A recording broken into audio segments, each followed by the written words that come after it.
Assalamualaikum warahmatullahi wabarakatuh. Kembali lagi di channel Kisah Warganet.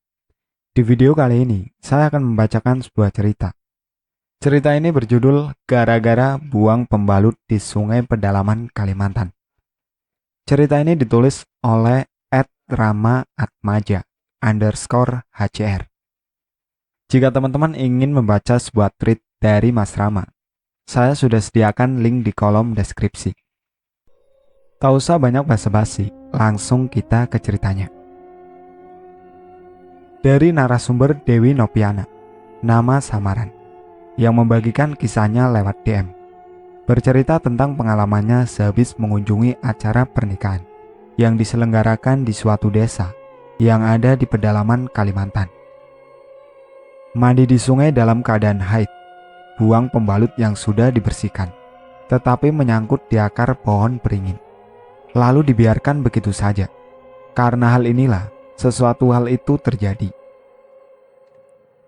Di dalam cerita ini, Rama ingin sampaikan kalau cerita-cerita terdahulu sudah menyamarkan nama tokoh, tempat, dan kejadian peristiwa. Namun tak dicantumkan, karena Rama harap kalian sudah mengerti. Dan satu lagi, kalau ada bumbu di dalam penyampaian semua cerita. Januari 2021, suara mobil mengiring sepanjang perjalanan. Sesekali ada guncangan, membuat kaget bagi yang mengantuk. Di saat itu, Dwi dan keluarga berangkat ke pedalaman Kalimantan Tengah, karena ada acara keluarga. Berangkat di hari Jumat, perjalanan yang lumayan jauh, sampai menghabiskan waktu seharian penuh. Namun sesekali mereka beristirahat, guna menghilangkan penat. Tak terasa, sampailah di desa Manyahukan, pukul 5:30 sore. Dwi bisa tersenyum, mengambil nafas panjang, merasa lega karena sampai di tempat tujuan. Ia menutup kedua mata, membentangkan kedua lengan, mengangkat ke udara sambil menghirup aroma alam yang tak terkena polusi seperti perkotaan. "Dwi, ayo, nanti ketinggalan," teriak sang ibu. "Iya bu," jawab Dwi, melirik ke arah rombongannya yang sudah berjalan meninggalkan dia. Dwi tersenyum, berlari kecil, menyusul. Ia merasa senang, sampai tak mempedulikan kalau dirinya tengah haid. Ia tak tahu kalau akan ada sesuatu yang tak diinginkan bakal terjadi. Mata-mata dari balik pohon mengawasi, seakan suka dengan kedatangan Dwi dan keluarganya. Terutama dengan Dwi yang tengah menstruasi. Langit sudah menghitam, awan sesekali menutupi sang rembulan. Nyanyian binatang malam begitu keras terdengar. Malam itu, Dwi sekeluarga beristirahat. Mereka tak ikut membaur dengan keluarga yang lain, karena berbeda keyakinan atau agama. Warga desa sedang mengadakan acara menurut adat dan istiadat mereka di malam itu. Pesta miras dan kalangan bapak-bapak dan para remaja lelaki. Bahkan sampai kaum ibu-ibu dan para remaja putri pun ikut bergabung di dalam acara tersebut. Dwi merebahkan anggota tubuhnya untuk beristirahat. Ia terlelap di malam itu. Tanpa merasa gangguan sedikit pun, keluarganya pun merasakan hal yang sama. Tak ada yang aneh. Sabtu pagi, Dwi dan keluarganya ikut bergabung dengan keluarga lain. Mereka beramai-ramai berangkat ke desa Uhat, yang lumayan jauh dari Manyahukan. Sebenarnya, acara yang Dwi dan keluarganya ikuti merupakan acara pernikahan dari sepupu lelakinya yang masih seumuran Dwi. Sepupunya masih sekolah, dia nikah muda karena suatu hal. Biasanya orang Kalimantan Tengah menyebutnya pengantin mandai. Ada sekitar 27 mobil berangkat dari desa Manyahukan ke desa Uhat. Perjalanan mereka begitu lancar karena jalan sudah beraspal. Akan tetapi, setelah memasuki gerbang desa Uhat, jalannya menjadi sangat berbeda. Mobil-mobil berukuran kecil sesekali amblas, membuat para penumpang kerap turun untuk mendorongnya. Perjalanan menjadi terhambat karena tanah yang begitu lembek. Di desa ini, Tak ada desa lain, desa terpencil yang ada di pedalaman dan jauh dari desa-desa yang lain. Di desa ini tak ada listrik, susah sinyal, dan untuk mandi pun harus turun ke sungai yang airnya berwarna merah darah. Tengah hari, mereka sampai di desa Uhat, dan baru sampai, mempelai lelaki langsung disambut lawang sekepeng. Selesai lawang sekepeng, mereka langsung masuk ke dalam rumah mempelai wanita. Karena banyaknya orang yang datang, membuat rumah tersebut tak muat dimasuki. Hanya orang-orang yang mengikuti acara adat saja yang masuk ke dalam rumah, dan sebagiannya berada di luar. Hingga sebagian dari mereka memilih jalan-jalan, melihat suasana desa tersebut, dan sebagainya masih menetap. Selesai acara adat, semua orang beristirahat sambil menunggu malam datang. Sebagian ada yang memilih ikut berkaraoke, sedangkan Dwi dan keluarganya pergi ke tempat sanak saudara lainnya yang berada di desa tersebut. Waktu mendekati sore, mereka memutuskan pergi mandi. Namun jaraknya lumayan jauh, dan itu kali pertamanya Dwi mandi di tempat seperti itu. Tempat yang begitu sunyi, namun bisa membuat pikiran tenang. Mereka mandi dengan membagi menjadi 2 kelompok. Remaja mandi terlebih dahulu, setelahnya baru para orang tua. "Permisi, aku numpang mandi," ucap Dwi dalam batin. Dwi melakukan hal tersebut karena ia berada di pedalaman Kalimantan. Ia pun merasa seorang pendatang dan takut kalau asal melakukan aktivitasnya ada penunggu yang marah.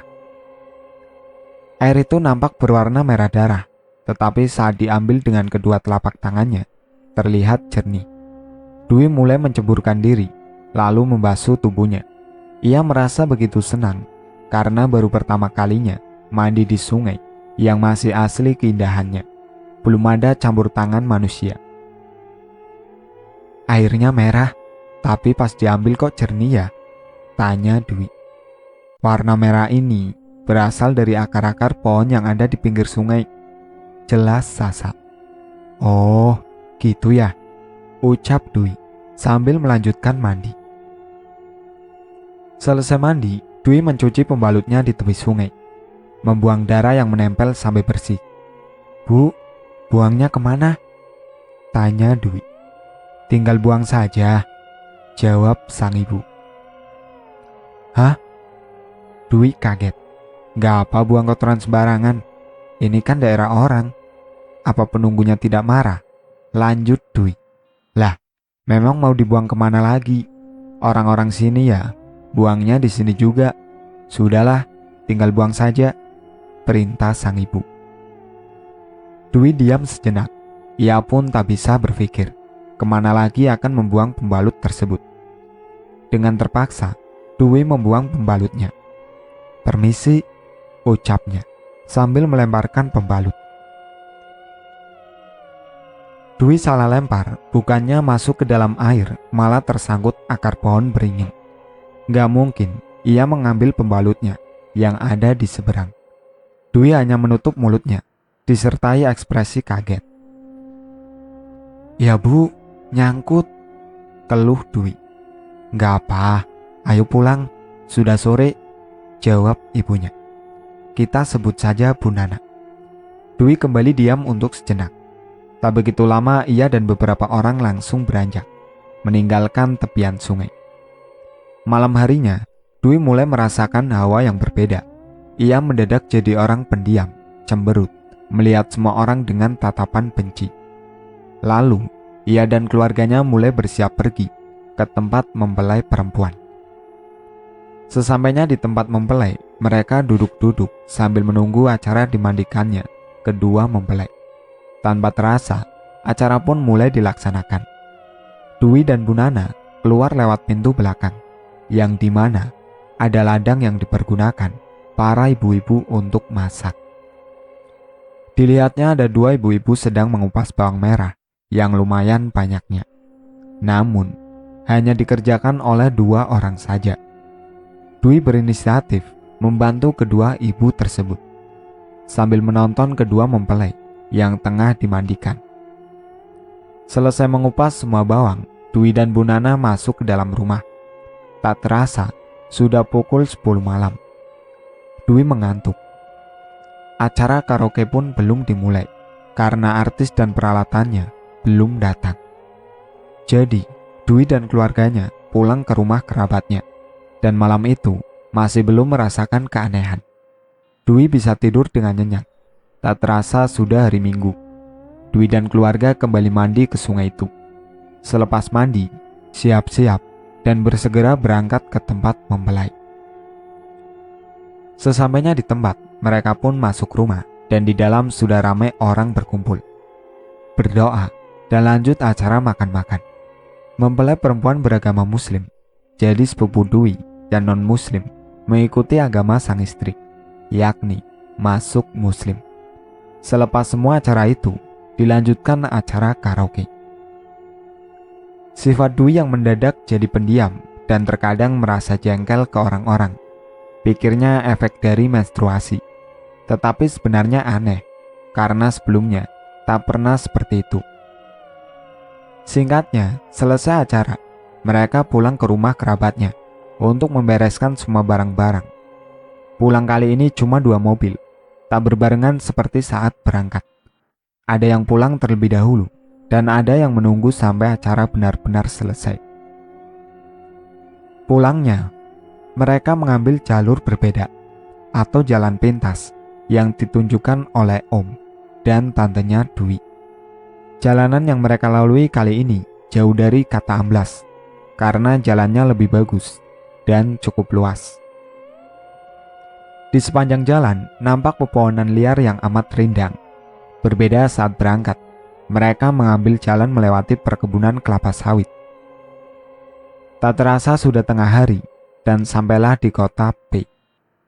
Omnya Dwi, sebut saja Om Pras, merenovasi mobilnya.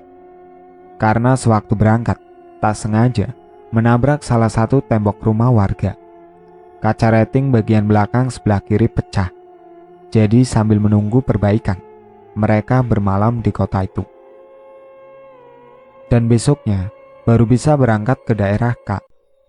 Sampai di rumah pukul 10 pagi. Dwi dan keluarganya beristirahat. Hari Selasa, awal datangnya kejanggalan. Dwi sakit, seperti orang demam. Hari Rabu, Dwi masih berasa demam. Dan malam harinya Dwi merasakan tubuhnya panas dingin. Bagian luar tubuh berasa dingin, tetapi bagian dalam tubuh berasa amat panas. Dwi pakai double pakaian, baju 2, dan celana pun 2 lapis. Belum lagi, ia memakai selimut tebal. Saat hampir tengah malam, Dwi tak bisa tidur. Ia merasa perutnya sakit. Bu, teriak Dwi, memanggil ibunya yang ada di kamar sebelah. Ada apa, Wi? Teriak Bu Nana. Kesini, Bu, pinta Dwi. Bu Nana bangkit dari ranjang. Ia langsung bergegas pergi ke kamar Dwi yang ada di sebelah. Dilihatnya sang anak meringkuk kesakitan. Kamu kenapa? Tanya Bu Nana menghampiri. Sakit, Bu, sakit. Jawab Dwi masih meringkuk dengan kedua mata terpejam. Mana yang sakit? Tanya Bu Nana sambil duduk di atas ranjang di samping Dwi. Perut, Bu, jawab Dwi. Lalu Bu Nana mengurut perut Dwi, namun sakit yang dirasa semakin sakit. Dan tanpa sadar, ia menangis, teriak-teriak mirip orang kesurupan. Suara Dwi yang begitu kencang membuat para tetangga bangun dari tidur dan menghampiri kediamannya. Dwi kenapa, Bu? Tidak tahu, sakit perut, jawab Bu Nana. Gak menyamak lah. Menyamak bisa diartikan sakit perut, yang seperti bagian dalam perut berasa terikat atau terlilit, dan sakitnya berasa mau mati. Bu Nana menangis, teriak histeris, tak tega melihat apa yang dialami anaknya. Ia langsung menghubungi sang suami, sebut saja Pak Santo. Waktu itu, sekitar pukul 11 malam, dan Pak Santo sudah tertidur. Dia terbangun saat mendengar ponselnya berdering.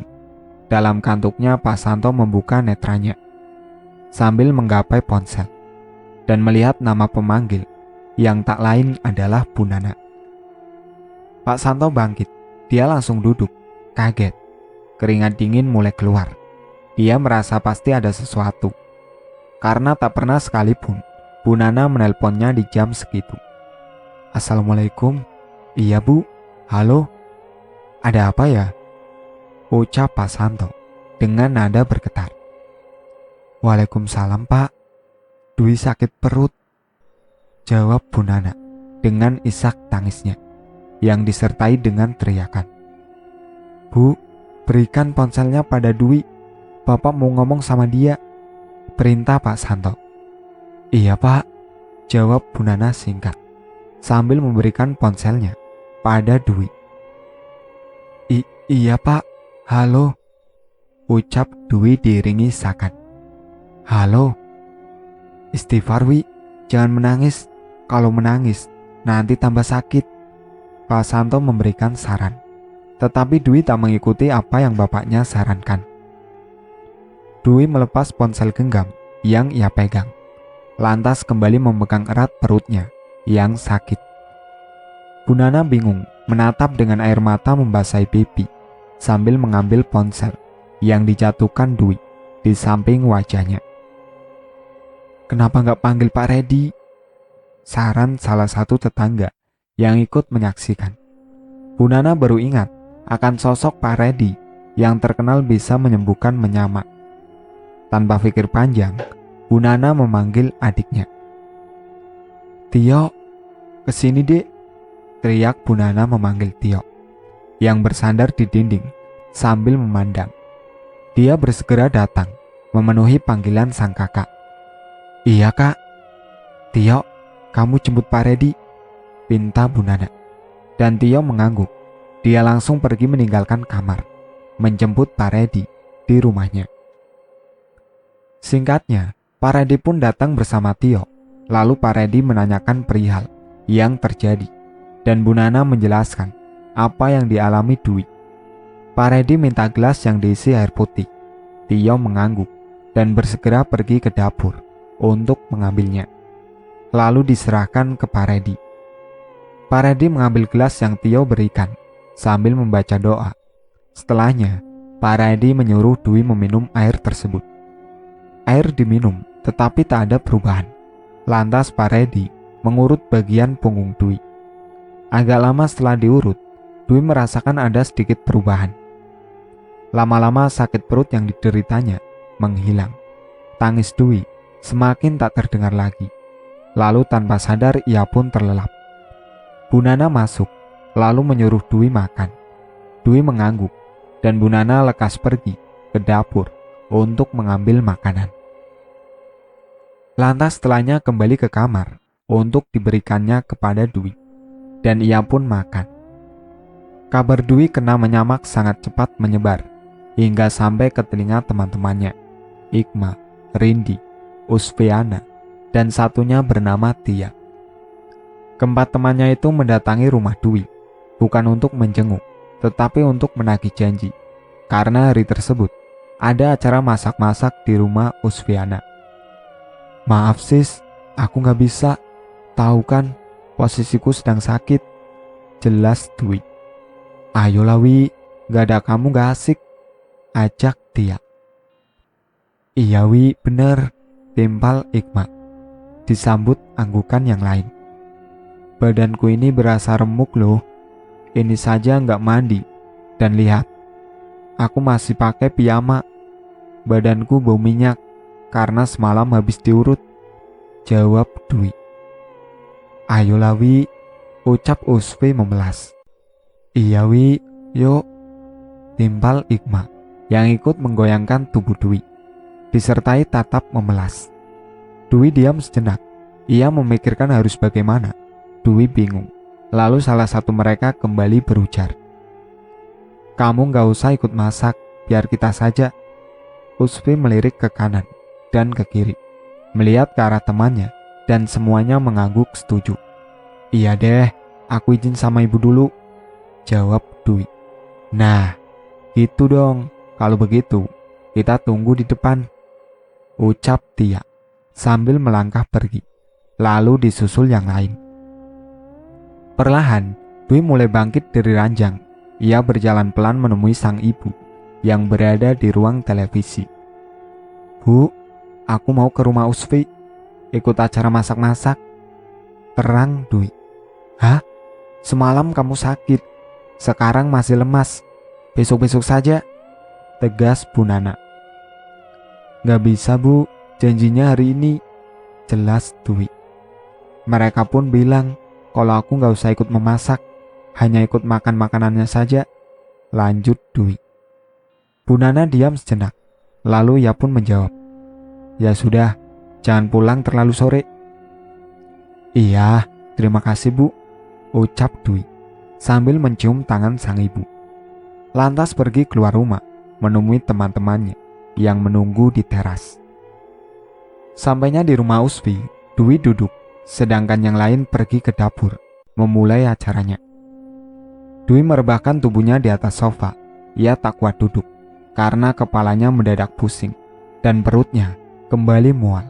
Namun, Dwi memaksakan dirinya hingga selesai acara. Lewat tengah hari, selesai acara, mereka pun pulang ke rumah masing-masing. Saat Dwi sampai di rumah, waktu menunjukkan pukul 2 siang. Lantas, Dwi ke kamar ibunya. Bagaimana Wi? Tanya Bu Nana. Makanku banyak Bu, jawab Dwi. Alhamdulillah, ucap Bu Nana. Dwi pergi ke kamarnya, dan sore itu ia melepaskan penatnya dengan berbaring, lantas tertidur. Malamnya Dwi terbangun. Ia merasakan tubuhnya begitu dingin. Dwi menggigil seperti kemarin. Lalu Dwi kembali mengenakan pakaian 2 lapis. Sampai tengah malam, Dwi tak kunjung tidur. Kepalanya tiba-tiba berasa sakit, dan ia mencoba terlelap. Namun, Dwi tak kunjung terlelap, sampai merasa ingin pergi ke toilet. Dwi perlahan bangun, lantas membangunkan sang ibu. Bu Nana bangun, mengantar Dwi ke toilet yang ada di luar rumah. Dwi jalan di depan, sedangkan Bu Nana mengekorinya. Pesan tambahan, kalau sekarang rumahnya Dwi sudah direnovasi dan bagian toilet sudah berada di dalam rumah. Selepas menunaikan hajatnya, Dwi dan ibunya kembali masuk ke dalam rumah. Tak lama, Dwi merasa mau muntah, tetapi tak bisa memuntahkan isi perutnya. Dwi tak bisa menjawab, ia hanya diam sambil terus mencoba mengeluarkan isi dalam perut. Tetapi percuma saja, karena yang keluar cuma air liurnya saja. Lantas Dwi berdiri, hendak ke kamar, namun ia berhenti di tengah jalan. Mau ambil handuk buat ngelap wajah, terang Dwi. Dwi merasa penglihatannya kian memudar. Sakit kepala yang dideritanya semakin berat. Tanpa sadar, Dwi pingsan. Saat ia bangun, waktu menunjukkan pukul 3 pagi. Kamu pingsan sudah 4 jam, dari jam 11 sampai jam 3 pagi, jelas Bu Nana. Karena Dwi bangun dengan tatap bingungnya. Dwi tak menjawab, ia memilih diam sambil melihat sekeliling. Dwi mengedarkan pandangan dengan kepala yang masih berasa sakit. Dilihatnya banyak tetangga berkumpul, bahkan ada beberapa ustadz, neneknya yang tinggal di seberang, dan ada pula seorang perawat. Dirasa kondisi Dwi sudah membaik. Satu persatu mereka meninggalkan tempat tersebut. Dan di pagi harinya, Bu Nana menceritakan tentang kejadian semalam. Kalau Dwi pingsan selama 4 jam, Dwi kehilangan denyut nadinya.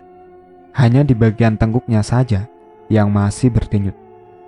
Tetangga, kerabat pun datang, tak lupa memanggil para ustadz untuk bantu mendoakan Dwi. Mereka membacakan doa, ada yang membacakan ke air, lalu disembur sampai beberapa kali. Akan tetapi, tak ada hasil. Coba pengamanan medis lagi, gak ada ketempelan atau kesurupan, ujar Ustadz Sofyan, mewakili ustadz-ustadz yang lain karena merasa kewalahan.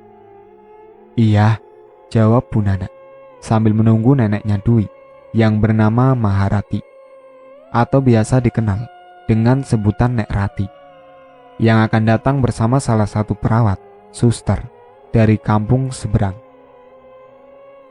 Pukul 2 dini hari, Nek Rati datang membawa perawat. Dwi mulai ditangani secara medis. Nek Rati diam sejenak sambil terus mengamati. Nenek Maharati dikenal memiliki kelebihan. Beliau bisa merasakan aura mistis dan mampu melihat sosok tak kasat mata. Nek Rati duduk di sela ranjang, tempat Dwi terbaring lemas. "Kenapa Dwi bisa jadi seperti ini?" tanya Nek Rati. "Sepertinya mati suri," ujar Ustadz Sofyan sambil melirik ke ustadz lainnya, yang dijawab dengan anggukan. "Tidak, ini karena ada makhluk yang mengganggunya," jelas Nek Rati sambil memijit semua bagian tubuh Dwi. Hampir seluruh bagian tubuh Dwi dipijat Nek Rati, namun ia tak kunjung sadar. Lalu, dicarilah titik lemah dari bagian tubuh Dwi. Nek Rati memijat bagian bawah lutut. Setelahnya, ada sedikit reaksi.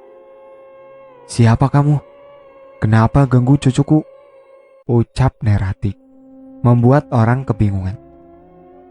Bu Nana kebingungan, seperti orang-orang yang ada di situ. Ia memilih diam, sambil terus mengamati. "Ibu-ibu semuanya, tolong bantu pijat tubuh Dwi," pinta Nek Rati. Dengan sigap, beberapa ibu-ibu memegangi anggota tubuh Dwi, lalu membantu Nek Rati memijat tubuh Dwi. Tak lama, Dwi pun teriak-teriak, mengerang kesakitan, tetapi tak mengucapkan satu kata pun. Yang mengganggu Dwi makhluk bisu, jadi gak bisa ngomong, jelas Nek Rati. Tubuh Dwi dioles pakai rempah-rempah dapur, seperti sikur atau cikur. Gunanya untuk menakuti makhluk halus, karena tak suka mencium bau tersebut. Dwi masih mengerang kesakitan. Lantas, Pak Ustadz menjepit telunjuk ibu jari Dwi kuat-kuat, memakai bawang putih. Sedangkan kaki dan tangannya dipegang agar Dwi tak mengamuk. Dan tak lama, Dwi pun tersadar. "Siapa ini? Cucuku atau bukan?" tanya Nek Rati. "Iya, aku Nek," jawab Dwi. "Syukurlah," ucap Nek Rati. Setelah menceritakan kejadian tersebut, Bu Nana berujar, "Kamu tidur sampai pagi karena tubuhmu lemas." "Pantas, tubuh berasa mau hancur. Telunjuk, ibu jari kaki, sama tangan rasanya sakit," ungkap Dwi setelah tahu apa yang menimpanya semalam. "Iya, sekarang kamu baru merasakannya," jelas Bu Nana. "Subuh tadi kan kamu ngamuk, jadi jangan terlalu banyak bergerak," sambungnya. Sedangkan Dwi hanya menjawab dengan anggukan. Pagi menjelang siang, banyak orang mampir ke rumah untuk mengetahui keadaan Dwi. Sedangkan posisi Dwi masih diam di tempatnya. Namun bukan di kamar, karena sewaktu Dwi pingsan, ia dipindahkan ke ruang tengah. Dari situ Dwi baru sadar kalau semalam keluar rumah menuju toilet merupakan malam Jumat. Saat orang-orang berdatangan menjenguknya, Dwi langsung dipindahkan ke dalam kamar. Lantas, Pak Santo dan Hari, kakak sepupunya Dwi, pun datang dari perantauan. Mereka pulang karena Pak Santo merasakan perasaan yang tak enak saat tahu kalau anaknya diganggu oleh sosok tak kasat mata. Entah mengapa, Dwi takut kalau melihat ke arah jendela, pintu, dan plafon, karena ia merasa melihat sosok kuyang yang mengintainya dengan senyum menyeringai. Jumat malam, sore Sabtu, Dwi kembali kesurupan, tetapi tak lama, karena Nek Rati langsung mendatangi rumahnya untuk menyembuhkan Dwi. Malam harinya, Pak Ustadz Sofyan berdatang ke rumahnya. Beliau berencana mensucikan Dwi agar tidak kesurupan lagi. "Izinlah Pak Ustadz ke belakang untuk ambil wudhu." Setelahnya, Pak Ustadz mendatangi Dwi untuk menyembuhkannya. "Ini jarum emas, aku dapat dari kota M," jelas Pak Ustadz, sambil mengarahkan jarum tersebut ke kening Dwi. Pak Ustadz menggerakkan tangannya seakan menulis sesuatu di keningnya Dwi. Ia tahu apa yang Pak Ustadz tulis, semacam sebuah kata dalam bahasa Arab atau asma Allah. Bukan hanya kening, tetapi telunjuk tangan kiri, kanan, dan kedua telunjuk kaki. Dwi memejam, menahan sedikit sakit. Ada rasa sedikit perih karena jarumnya menyentuh kulit, tetapi tak sampai mengeluarkan darah. Sedangkan Pak Ustadz begitu fokus mengukir asma Allah di bagian-bagian tersebut. Tengah malamnya, Dwi merasa ada gangguan. Ia kembali kesurupan, tetapi tak lama. Tanda-tanda Dwi mau kesurupan. Awalnya ia merasa akan pingsan, rasa sakit di dada yang membuatnya sesak nafas. Setelahnya tak sadarkan diri, dan di saat itulah ia kesurupan. Di saat itu, sebelum Dwi pingsan, ia sempat memanggil bapaknya. Karena malam itu, mereka tidur satu kamar. Dwi, Bu Nana, adik nomor 2, dan satu lainnya, si bungsu, tidur satu kelambu di atas ranjang, sedangkan Pak Santo tidur di bawah. "Pak, Bapak, dadaku sakit," ucap Dwi dengan suara tersendat-sendat. Pak Santo langsung menghampiri. Dia duduk dekat Dwi sambil membaca doa-doa di telinganya. Dari situ Dwi langsung pingsan, dan setelahnya ia tak tahu apa yang terjadi. Saat Dwi tak sadarkan diri, Bu Nana menyuruh adik, anak nomor 2, memanggil Pak Ustadz. Tak lama, adik datang beserta Pak Ustadz Sofyan. Pak Ustadz kembali menjepit bagian kakinya. Tak berselang lama, Dwi pun tersadar. Saking terbiasanya bagian kaki Dwi dijepit, ia tak lagi merasakan sakit yang teramat. Karena sekarang yang ia rasakan saat terbangun seperti digigit semut. Baru kali ini ada makhluk yang ngeyel, tidak takut, dan tak mau pergi, keluh Pak Ustadz. Hari Minggu diadakan acara selamatan, baca-baca doa munakif. Karena sewaktu Dwi pingsan selama 4 jam, seperti orang mati suri. Pak Ustadz Sofyan pun berpesan, kalau astral Dwi bisa dibawa pulang dengan selamat, adakan acara doa munakif. Jadi, di Minggu pagi semua orang sibuk mengurus segala keperluan untuk acara tersebut. Sedangkan Dwi masih terkulai lemas di atas ranjang, sampai keluarga mempersiapkan baskom untuk menampung air seninya. "Aku mau membawa Dwi ke tempat orang pintar yang bisa mengumul," ucap Pak Irawan, ayah dari tunangannya Dwi. Keluarga Pak Irawan datang di malam minggu karena mereka baru mendengar kabar kalau Dwi mengalami hal seperti itu. Mereka tahu kabar tersebut dari orang-orang karena keluarga Dwi sendiri tak memberitahukan akan perihal tersebut. Takut merepotkan karena mereka baru saja dari desa tersebut 2 hari yang lalu. Alasan keluarga Dwi tidak mau merepotkan karena desa tunangan dan desa tempat Dwi tinggal berjarak lumayan jauh. Keluarga Pak Irawan tinggal di desa pedalaman. Di sana tidak ada sinyal, tak ada listrik, dan tak ada akses ke kota. Jadi harus naik kapal. Perjalanan antar desa bisa ditempuh sekitar 4-5 jam. Mereka rela dan tak merasa kerepotan berangkat ke desanya Dwi agar bisa membawanya ke tempat orang pintar. Namun, Bu Nana menolak hal tersebut. Pak Irawan yang keras kepala tetap bersikeras dengan pendiriannya, membuat Bu Nana dan Pak Santo mengikuti apa yang Pak Irawan inginkan. Selesai acara selamatan, mereka bersiap-siap membawa Dwi berangkat. Tak lupa Bu Nana, Pak Santo, dan Nek Rati ikut serta dalam perjalanan tersebut. Berangkatlah semuanya menggunakan kapal milik keluarga Pak Irawan. 1 jam perjalanan, mereka menyelusuri Sungai Ka, melalui 4 desa, dan masih terus masuk hingga ke anak sungai. Lalu setelahnya, sampailah di pinggir sungai. Mereka turun, berjalan menelusuri pinggir sungai, hingga masuk ke sebuah desa yang menjadi lahan kelapa sawit, dan ada pabrik buat mengelola kelapa sawit. Bagi Dwi pribadi, baru pertama kalinya masuk ke desa tersebut. hingga terlihat rumah semacam mes. Dan mereka terus mendekat sampai berada di dekat salah satu pintu sambil mengucapkan salam. Dari dalam rumah dijawab salam oleh seorang bapak-bapak berusia kurang lebihnya 50 tahun.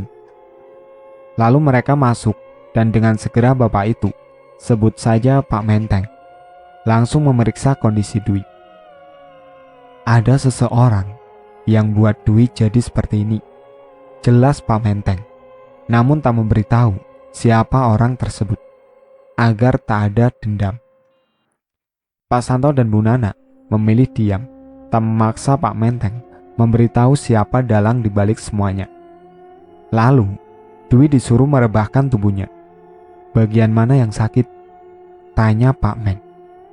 Bagian dada Pak Men, jawab Dwi.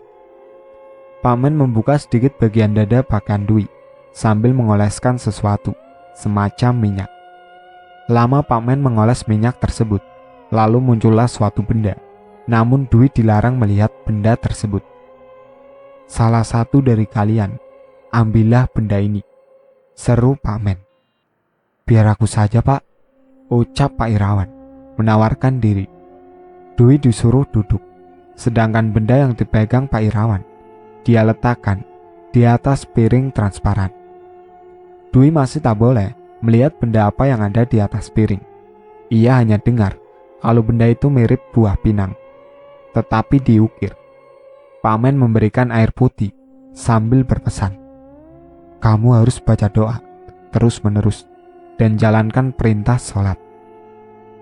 Dwi tak menjawab, namun ia mengangguk tanpa mengerti. Lalu mereka disuruh pulang. Sore itu sampailah mereka di rumah, dan malam harinya Dwi tak merasa ada sesuatu yang aneh. Dwi mulai merasa baikan, akan tetapi ada sesuatu pantangan yang tak boleh ia langgar.